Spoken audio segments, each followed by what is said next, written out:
Mi hermana publicó una foto mía y de mi hija de 8 años, tildándonos de errores. La familia entera se unió en insultos y burlas, dándole me gusta a cada comentario cruel. Pero mi esposo no. Él publicó un mensaje que enmudeció a todos en cuestión de minutos, deteniendo el ataque familiar. Mi hermana Valeria publicó una foto mía y de mi hija Sofía de 8 años con el título, Cuando los errores crían errores. Toda la familia se unió, amontonando insultos, dando me gusta a cada comentario cruel, burlándose de nosotras. Pero mi esposo Daniel no se unió. Él publicó esto y en cuestión de minutos, todos se quedaron en silencio. Me quedé sentada mirando mi teléfono como si me hubieran abofeteado una y otra vez. El mismo lugar, esa misma punzada. Debí leer el título 10 veces antes de que mi cerebro siquiera aceptara que era real. Cuando los errores crían errores, debajo de una foto mía y de mi hija. Mi hermana lo había publicado públicamente en Facebook con mi nombre completo etiquetado y el rostro de mi hija claro como el día.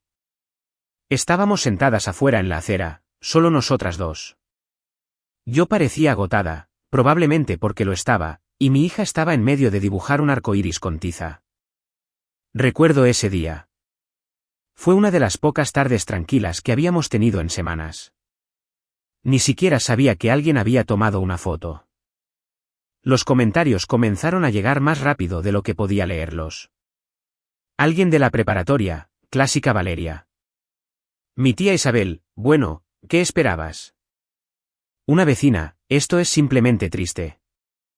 Luego vinieron los emojis de risa. Las expresiones sarcásticas de pobrecita ella, y los me gusta. Docenas de ellos, incluidos los de mis padres, Patricia y Miguel. Fue entonces cuando realmente me golpeó. Mi propia madre, mi padre. No solo lo ignoraban. Estaban metidos en ello, apoyándolo, uniéndose a la diversión. Mi hija estaba en la otra habitación viendo una caricatura. Ella no tenía ni idea. Me quedé allí sentada, con el teléfono temblándole en la mano, y seguí deslizando la pantalla. Entonces vi el comentario de Andrea, es mi prima, diciendo algo como, esto es lo que pasa cuando tratas a la familia como basura y esperas limosnas. Ese me golpeó de otra manera porque sabía exactamente de dónde venía esto. Hace 2 semanas, mi hermana me pidió dinero. Esta vez para un auto.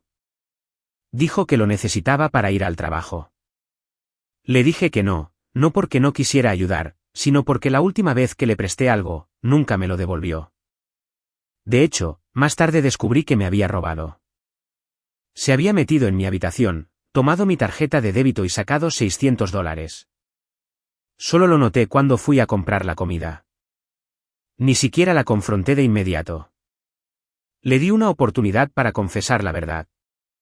No lo hizo. Así que recuperé el dinero. Literalmente lo transferí de vuelta una vez que tuve pruebas y llamé a la policía. Las consecuencias fueron inmediatas. De repente, yo era la villana. La familia comenzó a llamarme sin corazón. ¿Egoísta? ¿Cómo pudiste hacerle eso a tu propia hermana? Ahora, esta publicación tenía sentido. Esto no era solo una pequeña puñalada. Esto era venganza. Calculada y cruel. Y todos se unieron para asegurarse de que lo sintiera, excepto una persona, mi esposo, o mi casi ex. Estábamos a punto de finalizar nuestro divorcio el próximo mes. Habíamos estado viviendo separados durante 6 meses, apenas hablando. No había sabido de él en semanas, pero de la nada, publicó una foto. Mostró a mi hermana a plena luz del día, de la mano con un hombre que no era su esposo. Sin título, solo la imagen, clara y obvia, y explotó. Me gustas, comentarios, compartidos, gente etiquetándose entre sí. Alguien incluso escribió, ¿no es ese el tipo al que solía cuidar a sus hijos? No tenía idea de dónde sacó la foto. No pregunté. Solo me senté a mirarla, y por primera vez ese día, me reí. No porque fuera gracioso, sino porque era perfecto. Y luego el silencio. Después de que Daniel publicó la foto, el internet se quedó completamente en silencio. Y no solo de la manera en que esperas que la gente olvide algo y siga adelante. Era el tipo de silencio que significa que todos lo vieron y nadie supo qué decir. Por el resto de ese día, ninguna persona de mi familia publicó nada. Sin bromas posteriores, sin disculpas a medias, simplemente desaparecieron. Las mismas personas que se habían amontonado con insultos esa mañana de repente perdieron la voz. Seguí revisando la publicación, actualizando la pantalla. Los me gustas seguían subiendo, pero ahora eran todos extraños. Personas que no conocía reaccionando con ojos bien abiertos o emojis de risa. Algunos comentaron cosas como, maldición, el karma golpeó fuerte. O, esto es lo que pasa cuando juegas juegos estúpidos. Pero de mi familia, nada hasta que los comentarios comenzaron a desaparecer. La pequeña puñalada sarcástica de Andrea, desaparecida. La diatriba del tío Ramón sobre mí siendo un caso perdido, también desaparecida. Incluso el me gusta de mi madre desapareció, pero sabía que solo lo quitó porque la habían descubierto. No lo sentía. Ninguno de ellos lo sentía. Solo estaban avergonzados de que el lío les hubiera salpicado a ellos. Esa noche, no comí. No pude. Mi estómago se retorcía en una mezcla de rabia y alivio. Acababa de ser humillada frente a todos a quienes se suponía que debía llamar familia. Entonces mi futuro exesposo, un hombre con el que no había tenido una conversación real en más de 6 meses, les lanzó una bomba a todos ellos en un solo golpe perfecto. Y no tenía idea de cómo había conseguido esa foto. El hombre con el que mi hermana iba de la mano, lo reconocí de inmediato. Marcos, él estaba casado y con hijos. Conocía a su esposa. De hecho, nos habíamos conocido en una fiesta de cumpleaños una vez. Mi hermana solía cuidar a sus hijos en el pasado. No sabía que todavía hablaban, pero allí estaba ella, caminando de la mano con él como si nada. Sin vergüenza, sonriendo, y Daniel lo captó. De alguna manera.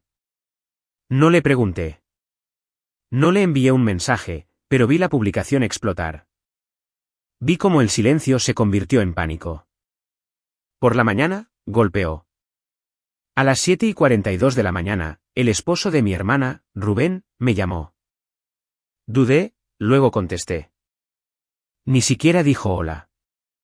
¿Lo publicaste tú? Oh, ¿estás segura?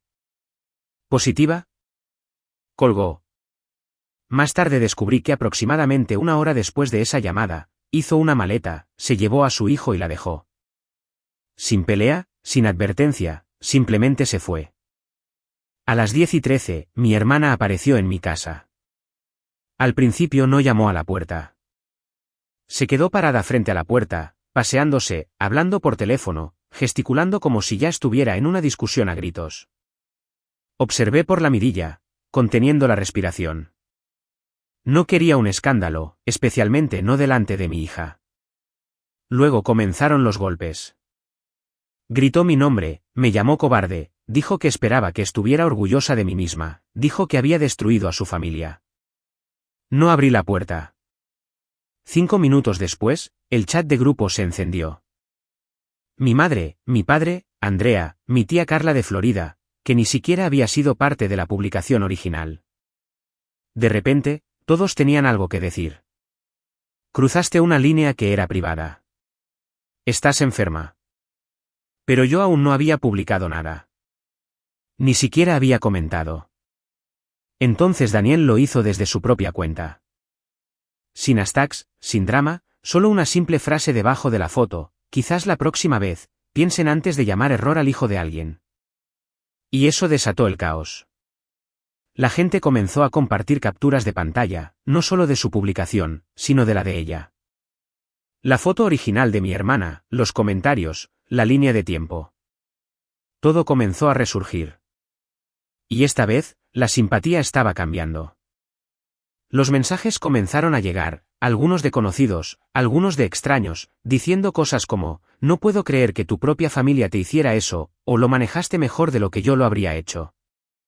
No respondí a ninguno de ellos. Simplemente me senté en la mesa de la cocina mirando mi teléfono. Y por primera vez en meses, me encontré pensando en Daniel, no como el hombre del que me estaba divorciando, sino como el hombre que acababa de defenderme frente a una multitud. Él no había hecho eso ni una vez durante nuestro matrimonio. Siempre había sido el silencioso, constante, pero distante, centrado en el trabajo, nunca dramático. Solía pensar que no le importaba, pero ahora no estaba tan segura. Esa tarde, recibí un mensaje de texto de él: si quieres hablar, estoy aquí. Solo di cuándo. Y así, todo comenzó a cambiar. Pensé que había terminado, o al menos que se retirarían por un tiempo. La publicación había hecho su daño. Mi hermana fue expuesta. Su esposo la había dejado, y nadie en la familia se había atrevido a publicar nada nuevo. Pero aparentemente, no habían terminado. Aparecieron en mi casa al día siguiente, todos ellos. Acababa de regresar de dejar a mi hija en la escuela y ni siquiera me había quitado el abrigo cuando escuché el primer auto. Luego otro, y otro. Cuando miré por el frente, se me paró el corazón. Mi hermana, mis padres, mi tía y mi tío, incluso mi prima Andrea, que no se levanta de la cama antes del mediodía a menos que haya drama de por medio, y no estaban tranquilos. Mi hermana marchó hacia el porche primero, golpeando la puerta como si tuviera todo el derecho a estar allí. Gritó mi nombre una y otra vez, luego comenzó a gritar sobre la foto. Me quedé paralizada en el pasillo. No quería lidiar con esto. Pensé en llamar a la policía, pero no quería meter a mis vecinos en esto, así que solo esperé, esperando que se fueran. No lo hicieron. Mi madre se unió después, gritando a la puerta. Mi padre se mantuvo atrás, pero no los detuvo. Luego mi tía comenzó a golpear la ventana con un palo de escoba como si estuviéramos en una pelea de dibujos animados. Mi hermana gritó que tenía que borrar la foto inmediatamente, que le había arruinado la vida, que ni siquiera había engañado, que era solo un malentendido, y ahora su matrimonio había terminado porque yo era vengativa. ¿Vengativa después de lo que ella publicó sobre mí y mi hija? Me quedé en silencio, pero ellos no. Siguieron, diciendo que les debía a todos una disculpa, que Daniel había ido demasiado lejos, que le permití humillar a mi propia sangre. Y luego, cuando no respondí, comenzaron a romper cosas. El gnomo de jardín que mi hija pintó el verano pasado se hizo pedazos. El comedero de pájaros de cerámica del funeral de mi abuela fue arrancado de su gancho y pisoteado en el porche. Finalmente, busqué mi teléfono. Estaba llamando a Daniel cuando escuché otro auto. Lo reconocí de inmediato. Su camioneta. Salió tan tranquilo como siempre mientras el resto de ellos gritaban, paseaban y ahora lanzaban acusaciones a las ventanas. Pasó junto a mi padre, quien intentó detenerlo, y subió los escalones del porche. Mi hermana se abalanzó sobre él, se le acercó a la cara, acusándolo de hackear su teléfono, acosarla, destruir su vida. Daniel no respondió. Al principio no. Solo la miró con esa cara indescifrable que siempre ponía cuando estaba enfadado pero no quería mostrarlo. Luego llamó a la puerta. Abrí. Entró y cerró la puerta detrás de él, manteniéndola cerrada cuando mi hermana intentó seguirlo. Nos quedamos en la entrada por un minuto en silencio mientras los gritos continuaban afuera. Miró alrededor de la habitación como si no hubiera estado allí en años. Sus ojos se posaron en las fotos que aún estaban en la pared. La mayoría de ellas tenían polvo en los marcos. Algunas eran de tiempos más felices. Nosotras en nuestro primer viaje de campamento familiar, la graduación de jardín de infantes de nuestra hija. Ninguna había sido actualizada en el último año. Daniel sacó su teléfono. Depende de ti, dijo. Puedo dejarla o puedo quitarla. Miré la pantalla. La publicación seguía activa, seguía acumulando comentarios. La gente ahora discutía con amenazas. Algunos me defendían, otros decían que la familia no debería ventilar los trapos sucios en línea. Pero nadie se había atrevido a defender a mi hermana. Nadie. Le pregunté cómo consiguió la foto. Se encogió de hombros. Dijo que un amigo los había visto en una gasolinera y le tomó la foto. Se la envió la noche anterior. No había planeado usarla. No hasta que vio lo que ella publicó sobre mí. Le dije que la borrara. No discutió. Solo asintió y lo hizo. Ya no importaba. Todos ya lo habían visto. El daño, si es que se podía llamar así, ya estaba hecho. Ella cruzó un límite y él se aseguró de que sintiera lo que era. Entonces volvieron a golpear la puerta. Más fuerte esta vez. Pude oír cristales rompiéndose afuera. Alguien había tirado los contenedores de reciclaje. Escuché a mi madre gritar que nos iba a demandar, que me había vuelto loca. Daniel abrió la puerta. Salió solo y la cerró detrás de él. No pude escuchar todo, pero vi lo suficiente. Mi madre estaba con la cara roja, gesticulando como si fuera a abofetear a alguien. Mi padre parecía querer desaparecer. Andrea tenía su teléfono grabando. Daniel no alzó la voz. Solo dijo algo, unas pocas palabras, y de repente todo se detuvo. Mi hermana se quedó inmóvil. Mi madre retrocedió. Mi tía dejó de gritar. Luego, lentamente, se fueron. Sin disculpas, sin explicaciones, solo silencio y portazos de autos. Uno por uno, se fueron. Mi madre fue la última en irse, mirando la casa con desprecio como si la hubiera ofendido personalmente. Cuando Daniel volvió a entrar, no le pregunté qué dijo. No necesitaba hacerlo. Nos sentamos en la mesa de la cocina de nuevo, esta vez por más tiempo. Él hizo café mientras yo recogía los trozos de cerámica del comedero de pájaros roto. Ninguno de los dos dijo mucho, pero pude sentir que algo cambiaba. El mismo hombre que una vez había decidido que no estaba emocionalmente disponible acababa de enfrentarse a toda mi familia y manejó una emboscada en toda regla. No con gritos, no con drama, simplemente presentándose y sin ceder. Y de repente, no me sentí tan enfadada por todo lo que había salido mal entre nosotros. Porque quizás, solo quizás, no todo estaba mal. No esperaba saber de Rubén. Honestamente, olvidé que incluso tenía mi número, pero ahí estaba, un mensaje de voz de un número desconocido en mi teléfono la mañana después del caos. Su voz era tranquila, como alguien hablando desde el baño de un hotel. Dijo que apreciaba lo que Daniel había hecho, que ya había solicitado el divorcio y que estaba harto de ser avergonzado por alguien que trataba la lealtad como una opción. Luego hizo una pausa y dijo algo que me revolvió el estómago: quizás quieras revisar el cajón junto a tu cama. Él estuvo allí la semana pasada, solo digo. Me quedé allí por un segundo, inmóvil, mirando el teléfono como si pudiera explicarse por sí mismo. Mi hermana no había estado en mi habitación. No podía haber estado. Siempre mantenía la puerta cerrada. No la había visto en la casa en al menos una semana antes de que todo esto comenzara. Así que subí las escaleras, abrí el cajón. El anillo había desaparecido. El anillo de compromiso que Daniel me dio hace 7 años.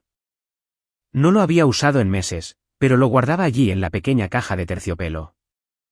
Solía abrirla a veces cuando estaba sola. No muy segura de por qué. Quizás por costumbre. Quizás porque una parte de mí no estaba lista para dejarlo ir. Pero ahora la caja estaba vacía. Sin nota, nada más faltaba, solo el anillo. Y supe que ella lo tomó. Miré la caja vacía durante mucho tiempo. Sin llorar, sin gritar, simplemente parada allí con una especie de frío que se apoderaba de mí. Como si ni siquiera estuviera sorprendida. Llamé a Daniel. Contestó de inmediato como si hubiera estado esperando. Le conté todo. El mensaje de voz, el anillo. No sonó sorprendido. Si acaso, sonó cansado. Me preguntó si quería que fuera a casa. Dije que sí. Cuando apareció, lo sentí. Ese cambio de nuevo, como si el aire cambiara cuando él entraba. No parecía alguien que esperarías que te defendiera en una guerra familiar. Nunca lo había parecido. Siempre fue el silencioso, el que se mantenía tranquilo mientras yo perdía los estribos por pequeñas cosas. Pero ahora, era el único que me hacía sentir que no estaba loca. Nos sentamos en la cocina, en el mismo lugar que ayer. Trajo algo en una pequeña bolsa de papel y lo puso sobre la mesa como si nada. Luego dijo casualmente: no lo empeñó. Lo miré. Empujó la bolsa hacia mí. Dentro estaba el anillo. Me dijo que un amigo suyo, alguien a quien ambos conocíamos del trabajo, le había enviado un mensaje esa mañana. Mi hermana había intentado vendérselo. Sin rodeos, sin vergüenza. Afirmó que apenas se había usado y dijo que ya no tenía apego emocional. El amigo lo reconoció al instante, se lo dijo a Daniel. Así que Daniel lo compró de vuelta. Dijo que no quería armar un escándalo. Ella realmente trató de vender mi anillo de compromiso, ¿por qué? ¿Por unos cientos de dólares y un poco de venganza? Me quedé allí sosteniéndolo, sin saber qué se suponía que debía sentir. Ya no se sentía mío, pero tampoco se sentía suyo. Daniel no dijo nada más al respecto. Simplemente se quedó allí bebiendo su café como si estuviéramos hablando de comestibles. Después de un rato, terminamos comiendo sobras juntos. Nada especial, solo tranquilo, cómodo, familiar. Nuestra hija llegó a casa de la escuela y corrió a la cocina como si nada hubiera pasado, como si no estuviéramos en medio de un desastre a cámara lenta. Simplemente estaba feliz de ver a su padre. Le mostró un dibujo de crayones que había hecho, y él la escuchó como si fuera lo más importante que había visto en toda la semana. Más tarde esa noche, después de que se fue a la cama, le pregunté por qué se había involucrado, por qué le importaba ahora después de tanto tiempo de parecer que no le importaba. No respondió de inmediato. Luego dijo, me importó todo el tiempo. Simplemente no sabía cómo demostrarlo hasta que alguien más te hizo daño. No hablamos de los papeles del divorcio. Esa noche no. No hablamos de lo que esto significaba o hacia dónde íbamos. Pero cuando me preguntó si podía quedarse, dije que sí. Y cuando tomó el anillo de la mesa y lo volvió a poner en su caja, no lo detuve. No me lo volvió a dar. Todavía no. Pero tampoco se lo llevó. Lo dejó allí mismo en la mesita de noche como si supiera que querría volver a mirarlo. Y lo hice. El día de Acción de Gracias solía ser ruidoso. Nunca fue una fiesta que amara particularmente, pero siempre fue familiar. Mi tía gritando sobre la temperatura del horno. Niños corriendo con cajas de jugo. Mi madre comiendo huevos rellenos por estrés en la cocina. Ese tipo de ruido. El tipo que llena la casa de caos pero de alguna manera te hace sentir que eres parte de algo. Este año estuve en silencio.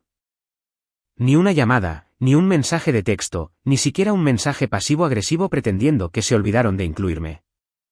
Simplemente nada. No pregunté. No me acerqué. Daniel y yo habíamos hablado, más o menos. No lo llamábamos volver a estar juntos, pero él había estado pasando más tiempo en casa. Estábamos acomodando las cosas poco a poco. Él ayudaba con las tareas. Nos turnábamos para llevar a Sofía a la escuela. Algunas noches se quedaba. Algunas noches no. Era tácito pero constante. Aún así, la mañana de Acción de Gracias, abrí Facebook. No sé por qué lo hice. Quizás por costumbre. Quizás para torturarme un poco. Y ahí estaba la primera publicación. Mi hermana Valeria junto a Andrea sosteniendo una copa de vino con esa sonrisa de concurso engreída que saca para las fotos. Su título era corto, rodeada de lo que más importa, un corazón amarillo.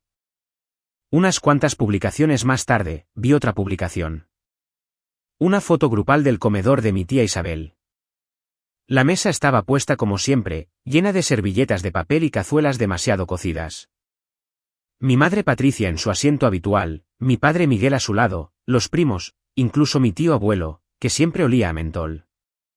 Pero justo en el centro de la foto, habían dejado una silla vacía muy obvia entre mi hermana Valeria y Andrea, una servilleta cuidadosamente doblada en el plato, una copa de vino intacta, un asiento que no necesitaba estar allí, pero absolutamente lo estaba. El título de esa decía, algunas personas eligieron la vergüenza sobre la familia, pero todavía nos tenemos los unos a los otros. Agradecidos.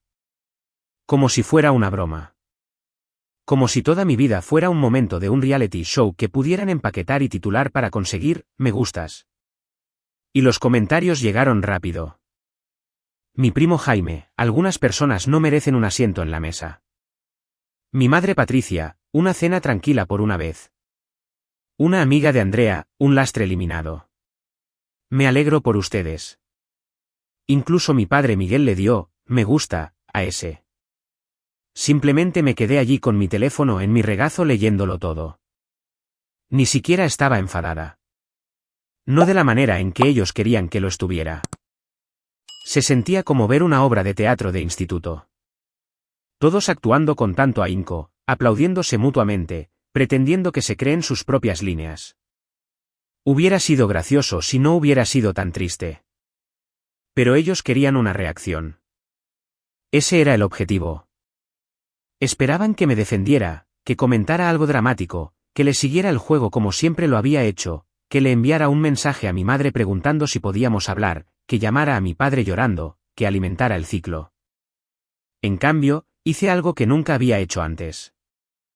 Abrí mi lista de amigos y comencé a eliminarlos uno por uno. Mi madre, fuera. Mi padre, fuera. Mi hermana, fuera. Andrea, fuera. Mi tía Carla, que había comentado un emoji de risa en la foto de los errores. Fue. El tío Ramón. Mi primo Jaime. Todos ellos. Eliminé el chat de grupo familiar de mi teléfono. Me desetiqueté de cada foto de los últimos 5 años. Fui a la configuración de privacidad y lo bloqueé todo. Cambié mi foto de perfil. Borré mi nombre de su árbol genealógico digital. Y cuando terminé, me senté y me quedé mirando la pantalla vacía. Sentí como si hubiera cortado una parte de mí misma, pero no de una manera dolorosa, sino de una manera necesaria, como sacar una astilla que había estado enterrada demasiado profundo durante demasiado tiempo. Unas horas más tarde, Daniel apareció con un pastel de calabaza a medio comer en una bandeja de supermercado. No dijo nada sobre la publicación. No tenía que hacerlo. Creo que sabía lo que habían hecho. Simplemente me entregó el pastel y preguntó si nuestra hija ya había comido. Terminamos preparando una extraña pequeña comida. Macarrones con queso de caja, albóndigas congeladas y el pastel. Nada de eso era tradicional, pero era perfecto. Nuestra hija Sofía hizo un pavó con papel de construcción y rollos de papel higiénico. Lo llamó Princesa Gluglu. Daniel la ayudó a cortar plumas mientras yo limpiaba la cocina. Me sorprendí observándolos más de una vez. La forma en que ella se iluminaba cuando él se reía de sus chistes. La forma en que él la escuchaba. La forma en que él se quedaba. Después de que ella se fue a la cama, Daniel y yo nos sentamos en el sofá con los últimos trozos de pastel. ¿Viste la publicación?, pregunté. Él asintió. Son patéticos. Me quedé en silencio por un momento. Luego dije, los bloqueé a todos. Me miró por un segundo, luego sonrió. Bien. Eso fue todo. Sin discursos, sin momentos profundos, solo una palabra, y se sintió suficiente. La verdad es que esperaban que contraatacara, que entrara en una espiral. Esperaban caos. Pero lo que obtuvieron fue silencio. Y nada asusta más a la gente como ellos que ser ignorada. Porque si yo ya no era la villana de su historia, ¿para quién estaban actuando? No se lo tomaron bien. El bloqueo, el silencio, la negativa a reaccionar. Los enfureció. No lo escuché directamente, por supuesto. Ese era el objetivo, pero las cosas se filtraron. Capturas de pantalla enviadas por una prima lejana que no había dejado de seguir. Un mensaje de una cuenta falsa de alguien sospechosamente llamada Marilú, preguntando si ahora me sentía una gran mujer.